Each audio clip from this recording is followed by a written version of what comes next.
Sure, you can always shop around for flooring, but in the end, it all leads back to the one place you probably should have started, the experts at Carpet One.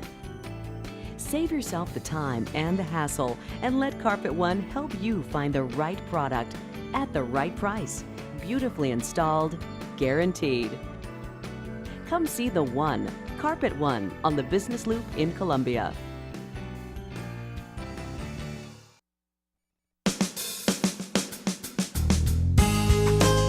Good morning and welcome to Radio Friends on Friday, December 30th. This is the last day of the week actually tomorrow's the last day of the week and the last day of the year, but we got Hank Waters with us here. 2016. Good to have you here. And Hank, of course, has written editorial comments for the Columbia Daily Tribune. I said for over 100 years. You corrected me. That's pretty close. It's only half that long.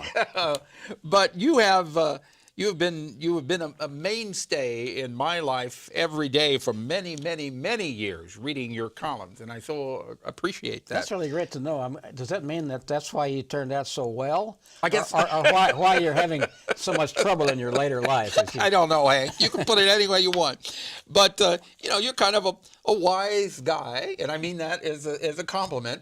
And it's kind of become a tradition where we have you on Radio Friends the last day of the year, so you can look back let's look back over 2016 at some of the biggest events that happened nationally and locally.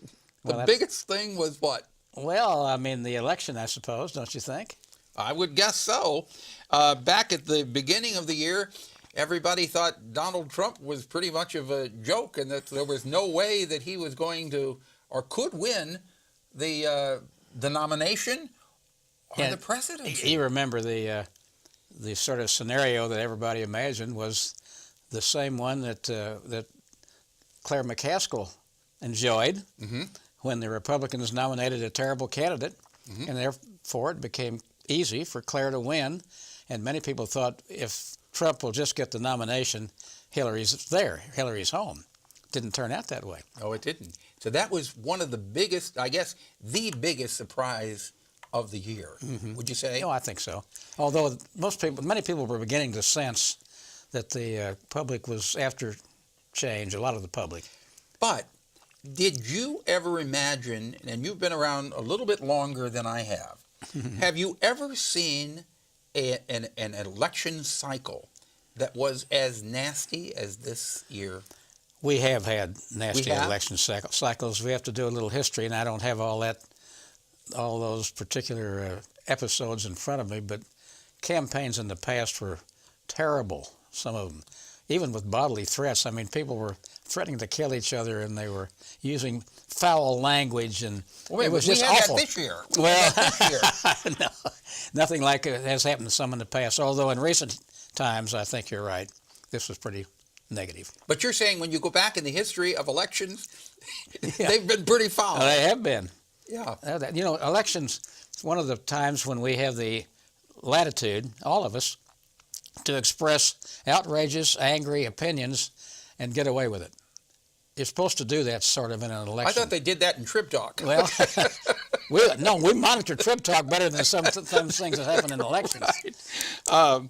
But that probably was the biggest surprise of the year. It was. The way the election turned out. And, many people were physically sick after the election.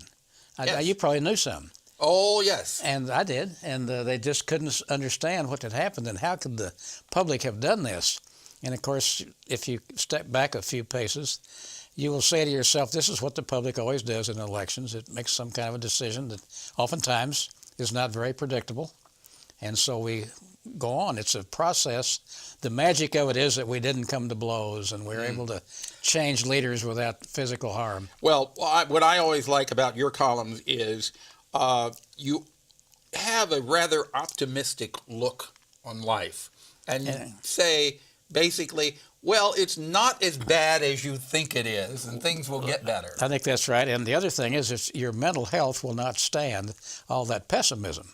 If you worry about the worst of that could happen all the time, you're going to be, as some of your guests have said, David Newman, you're going to be sick in your brain, and it's better to expect the best and then If it happens, you're happy. If it doesn't, you cope with it. Okay. The next big thing that happened locally, and I would guess this was one of the biggest things that happened locally, our Columbia Daily Tribune, after being a locally owned family newspaper for over 100 years, right? Over 100 years. 1905 is when we... So 101 years. Mm-hmm. The Tribune was sold this year. And Hank, I've got to honestly tell you, when I went out and picked up that issue of the paper in my driveway and I opened it up and said, Tribune, big bold letters, Columbia Tribune sold, I couldn't believe it.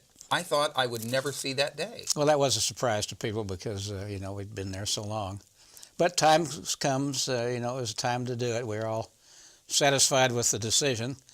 And of course, it's bittersweet when you've done something for so long. Well, now, you have been associated with that paper ever since you've been alive. It's been in your family. That's right. You were a carrier of the paper. Right. Your history goes back when? When was your first involvement with the Tribune? I started probably when I was, I'd say when I was about 16, 15, 14, carrying papers. And that would have been in 1944, 45, after the war. And so when you look back over all those years at the Columbia Daily Tribune, it had to hurt a little bit when that came to an end. Oh, it did. I mean, you sort of think it's going to go on forever, but nothing does, Mm-hmm.